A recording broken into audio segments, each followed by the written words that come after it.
Yahweh batela Nikongo. Yahweh benisa Nikongo. Yahweh batela Nikongo.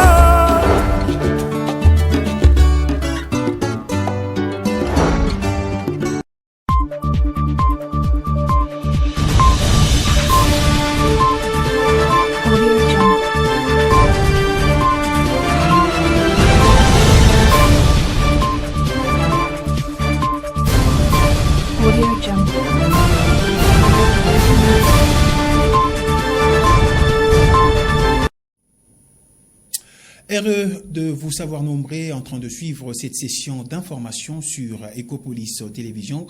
Messieurs et dames, bienvenue dans ce nouveau numéro du journal parlant éducation, début effectif des épreuves hors session de l'examen d'État édition 2026 sur toute l'étendue du territoire national en République démocratique du Congo. Ce lundi 4 mai 2026, plus d'1 million de candidats participent à ces épreuves. Le détail dans ce reportage signé Salem Malonda et Logos Mabedo.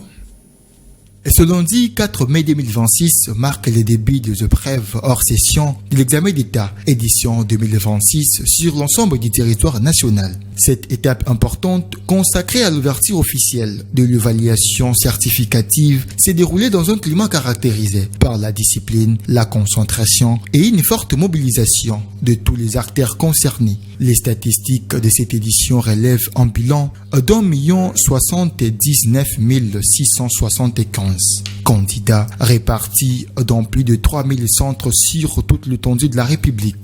482 507 filles, soit un total de 44,7%, et 597 118, soit 55,3% des garçons.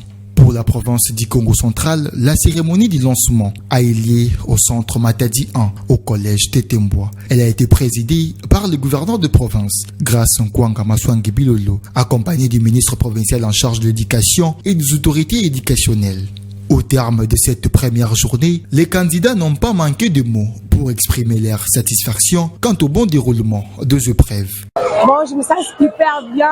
L'examen, ça a été facile parce que j'avais un petit peur. J'avais peur de faire l'examen. C'était difficile, mais dès que j'ai vu mon examen, c'était vraiment facile. J'étais vraiment à l'aise. J'ai bien travaillé mon examen et j'ai fini aussi de faire mon examen. Moi, ça s'est bien passé en tout cas. Moi, je n'étais pas stressé parce que je savais déjà que la dissertation, j'allais bien le faire. Vu qu'à l'école, lorsqu'on nous exerçait auprès de dissertation, j'arrivais déjà à le faire en faisant des 5 et des 7 et des 6 à dissertation. Donc pour moi, ça s'est bien passé. Je me sens très bien, très calme. C'était très facile vu qu'à l'école, on s'exerçait déjà sur ça. Donc c'était pas compliqué. On a tout fait comme on nous avait appris à l'école. C'était très bien. Je vous rassure que j'aurai mon bac en tout cas. Ça ne pourra même pas rater. La première fois, un coup, une flamme. Notons que ces épreuves prendront fin le 9 mai 2026. Et puis, le contexte politique et circonstances de la création du parti ADESCO par son autorité morale, son Excellence Tony Kankou-Chikou, et les thèmes abordés par Philippe Ngoma, directeur de cabinet du secrétaire général lors de la formation basée sur la politique et l'idéologie du parti à l'intention des cadres et militants de l'ADESCO, interfédération du Congo central, présidée par Adolphe Mabiala Pambou. C'était le samedi 2 mai 2026. Suivez. Le parti politique dénommé Alliance des démocrates socialistes et congolais, ADESCO en sigle, a organisé le samedi 2 mai 2026 à Matadi, dans la province du Congo central, une séance de formation politique à l'intention de ses cadres et militants de la province. Le coordinateur provincial du parti, le camarade Dr Makedika Aono, du président interfédéral Adolphe Mabiala Pambou, circonscrit les cadres de cette formation.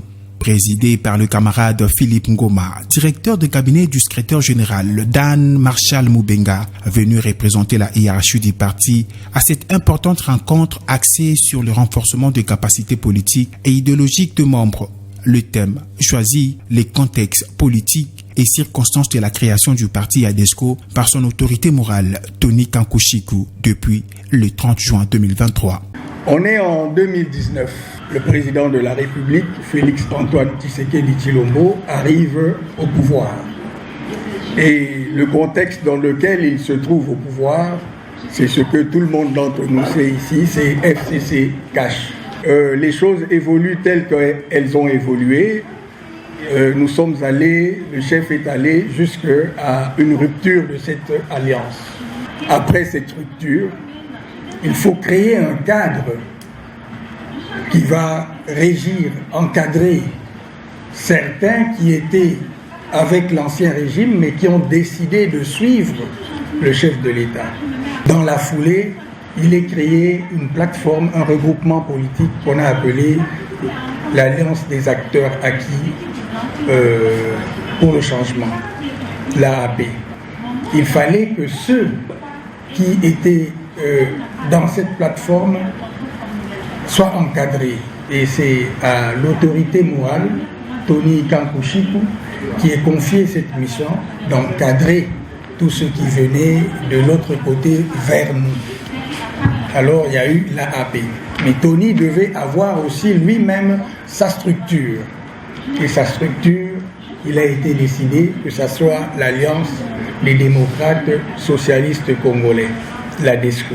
S'en est suivi une séance interactive au cours de laquelle les participants ont saisi l'occasion pour poser des questions et soulever plusieurs préoccupations cherchant à lever les zones d'ombre autour de la thématique abordée. Les éclaircissements apportés ont rencontré un écho favorable auprès de participants qui se sont dit satisfaits des réponses obtenues. Notons que l'Alliance des démocrates socialistes congolais ADESCO se veut une partie de justice sociale et renouvellement de la classe politique et s'y range derrière la vision du chef de l'État, Félix Antoine Tshisekedi Tshilombo. Restons toujours dans ces chapitres de la formation politique et idéologique du parti Alliance de démocrates socialistes congolais ADESCO Congo central à l'intention de ses cadres et militants pour suivre les avis de certains parmi eux à l'issue de la formation. Nos impressions sont très bonnes.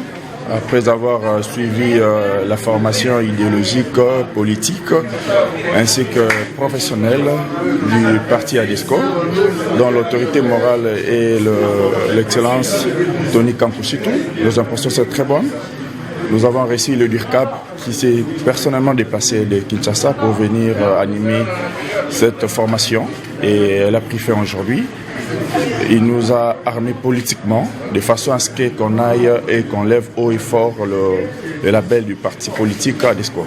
Je félicite le président interfédéral, Adolphe Mabiala Pamou, qui met vraiment du fil à retordre aux autres partis politiques, parce que la politique, il faut concurrencer, il faudrait faire adhérer beaucoup de membres. Et sur ce, j'appelle aux autres camarades, aux autres membres qui n'ont pas encore adhéré, de venir adhérer à ADESCO, là où il y a une crème politique, un niveau vraiment élevé, et la vision de notre autorité morale font en sorte que, ici, à travers moi et d'autres personnes qui viennent. Je suis satisfait, vraiment ravi d'abord d'avoir participé à cette soirée politique, si on peut le dire comme ça. Et les échanges ont été aussi très fructueux. Et je pense que tout ce qu'on s'est dit ici va réellement servir à ce que le Congo central puisse vraiment se retrouver dans le domaine de politique et aussi pouvoir changer ou encore renouveler la classe politique dont on est en train de parler ici.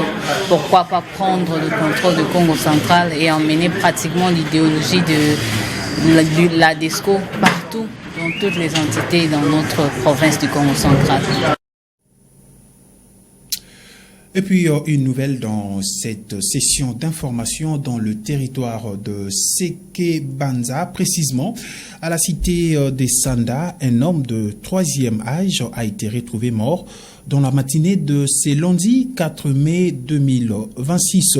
Ces décès tragiques occasionnés par une pendaison a plongé les habitants de cette contrée dans une émotion sans précédent. Quelques minutes après la découverte de la dépouille mortelle, le riverain, frappé par un sentiment de peur et de tristesse, ont condamné cet acte. Sur les lieux du drame, on aperçoit la photo de la victime, quelques morceaux de briques cuites et une machette. Ces genres de cas deviennent de plus en plus récurrents dans la province du Congo central.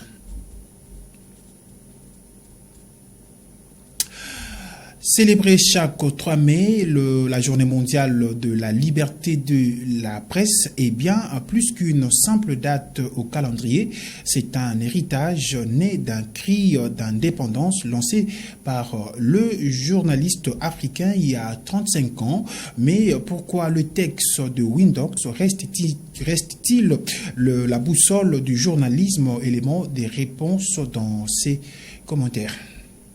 3 mai 1991, 3 mai 2026, 35 ans séparent ces deux dates et pourtant le souffle qui a balayé les couloirs de Windhoek en Namibie n'a jamais été aussi actuel. Peu de gens le savent, mais la journée mondiale de la liberté de la presse n'est pas née dans les bureaux feutrés des Nations Unies à New York, mais ici, sur le sol africain. À l'époque, des journalistes du continent, portés par une soif de vérité et d'indépendance, ont rédigé un texte fondateur, la déclaration de Windhoek. Leur constat était sans appel. Une société sans presse libre est une société sans miroir, condamnée à l'obscurité.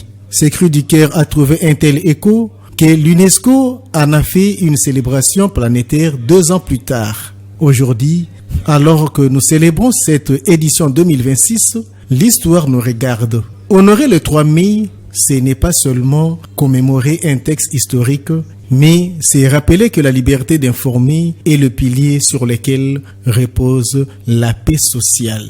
Dans un monde saturé des rumeurs, le journaliste reste ce rempart nécessaire. Célébrer Windhoek aujourd'hui, c'est donc renouveler notre serment, celui de servir les faits, rien que les faits, pour que l'opinion reste éclairée.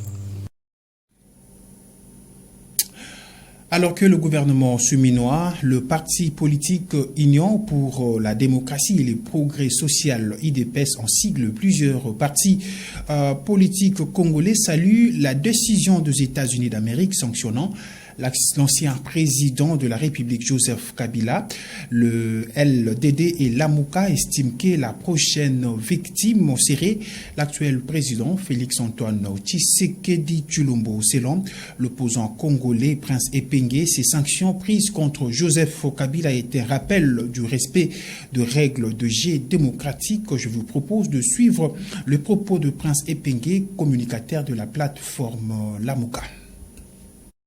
Les sanctions que les États-Unis d'Amérique viennent de prendre à l'endroit de Joseph Kabila est un rappel au respect des règles du jeu démocratique. Nous vous rappelons qu'en 2019, les mêmes Américains avaient sanctionné lourdement Corneille Nangaa et Norbert Bassengezi pour avoir créé un chaos électoral en décembre 2018 et pour avoir proclamé un faux vainqueur en violant la Constitution et la loi électorale. Le même Trésor américain vient de sanctionner Joseph Kabila. Un carton rouge direct pour l'ensemble de son œuvre. C'est-à-dire, Kabila avait violé la Constitution en n'organisant pas les élections en 2016. Kabila ensuite avait provoqué un glissement électoral. Et enfin, en 2018, Kabila avait ordonné à Nangaa de changer les résultats des élections générales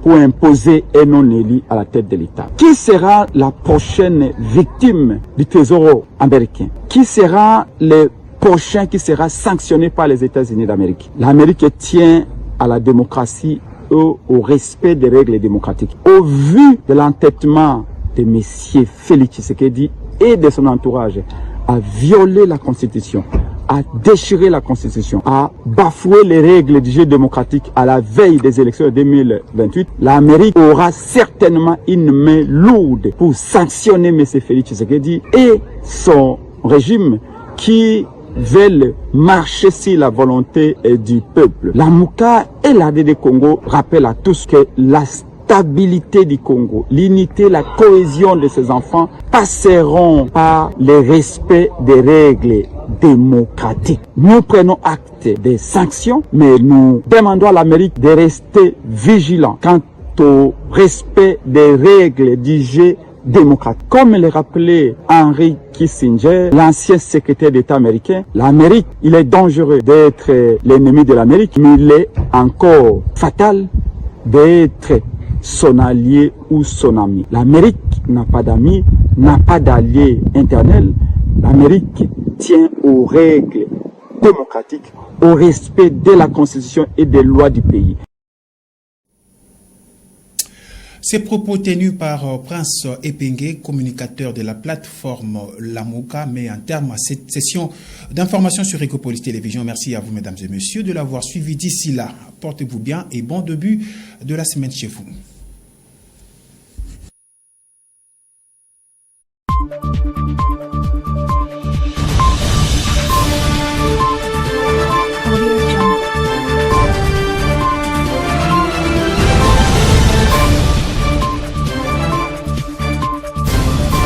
Audio Jungle.